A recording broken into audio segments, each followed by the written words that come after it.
Alam nyo ba, paulit-ulit ko tong pinanood. Talagang hindi ako makapaniwala. Sobrang, ay, sabi ko, grabe, napakagaling niya talaga. Kakaiba talaga.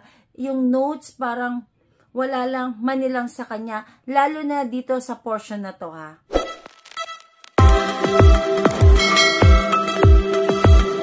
Hello guys! Welcome back sa ating channel. Ayan, hello 18 and hello sa lahat ng berries. Yes, ako po ay isang berries din.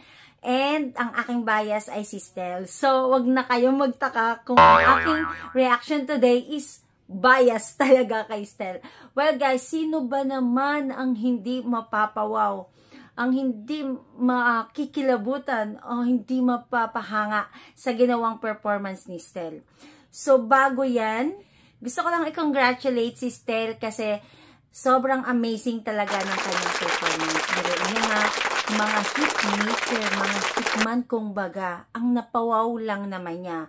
Ako kasi, personally, na-experience ko nung maten kami doon sa last concert ng SB19, si Mr. Louie Ocampo, yung kanyang nakakolab na pawaw din. Kumbaga marami ng mga bigatin talaga sa music industry ang napa-amaze at napawaw talaga at sinasabi talaga nilang totoong totoong incredible talaga yung performance ni Stel. Alam nyo ba, paulit-ulit ko tong pinanood. Talagang hindi ako makapaniwala. Sobrang, ay, sabi ko, grabe, napakagaling niya talaga. Kakaiba talaga. Yung notes parang wala lang manilang sa kanya. Lalo na dito sa portion na to, ha.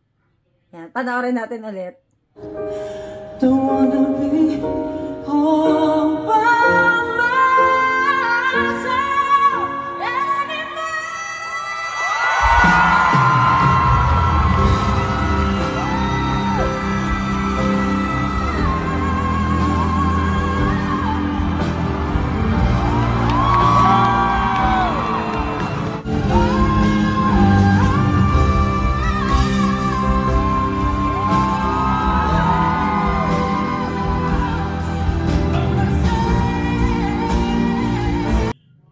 So, ulitin natin ha.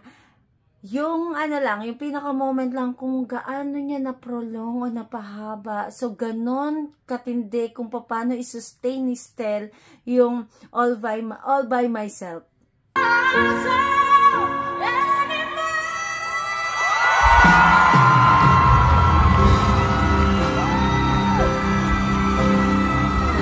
Diba? No, talagang napapano si Mr. David Foster, 'di ba? Sobra talagang amazed, napakagaling talaga. Alam nyo guys, yung nung time na pinapanood ko to, sabi ko wait lang. Gusto ko buuhin. So dahil busy ako sa work, so naghanap ako ng buo yung pagkakaano niya. Para mapanood ko talaga yung buong performance. Alam mo yon, umpisa pa lang talaga umpisa pa lang ng kanta. Ang ganda-ganda ng pagkaka-deliver niya, napakasarap pakinggan. Yung pag pinakinggan mo, yung parang mahihili ka. Tapos habang tumatagal, habang papunta na doon sa kumbaga kung sa movie, parang sa pinaka-climax niya, parang mapapawaw ka, mapapatayo ka, kikilabutan ka. So, ganun yung pakiramdam nung time na pinapanood ko siya. Tsaka napawaw talaga ako sobra. So, sobrang excited ako. Yung tungtuwa ako doon sa nangyari. Pinarinig ko siya sa husband ko. Tapos sabi ko, pakinggan mo yung yung boses ni Stel. Tingnan mo talagang kaiba. Sabi niya nga, kakaiba daw talaga. Tapos, pinanood ko, may isa kasi akong international singer din na favorite ko din. Tapos, taga-Kazakhstan siya. So, dati lagi ko yung pinapanood. Actually, hanggang naman ngayon, alam mo, nung parehas namin pinakinggan yung version, yes, talaga parehas sila magaling. Alam nyo, pinakita ni Stel doon sa version niya, yung kakaibang rendition, yung kakaibang galing, yung kakaibang technique niya kung paano niya madideliver ng maayos, makakanta ng maayos, talagang yung may justice. Tapos hindi lang yon, nung after ko siyang mapanood, nagbasa-basa ako ng mga comment, talagang masasabi ko na kahit mga sikat na mga singers, kahit mga sikat na mga artista, sobrang gaganda yung mga sinasabi nila, yung comment nila about kay Stel. Kasi kakaiba talaga.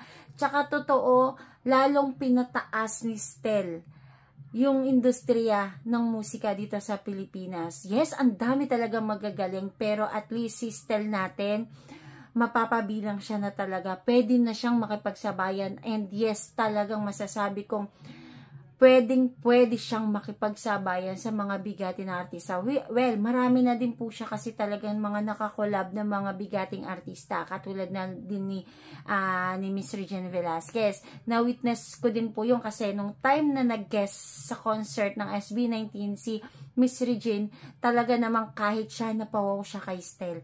Kasi ang taas talaga ng boses ni Stel. Ganun siya kagaling. Talagang ewan ko, basta personally, for me, nabigyan ng justice ni Stel lahat ng kanta na ibibigay mo sa kanya. Tapos, eto pa nga, nung time na nagbabasa ako, kasi nag-post na si Stel sa X or dating Twitter ng kanyang, syempre, yung statement niya, masasabi niya din sa nangyari.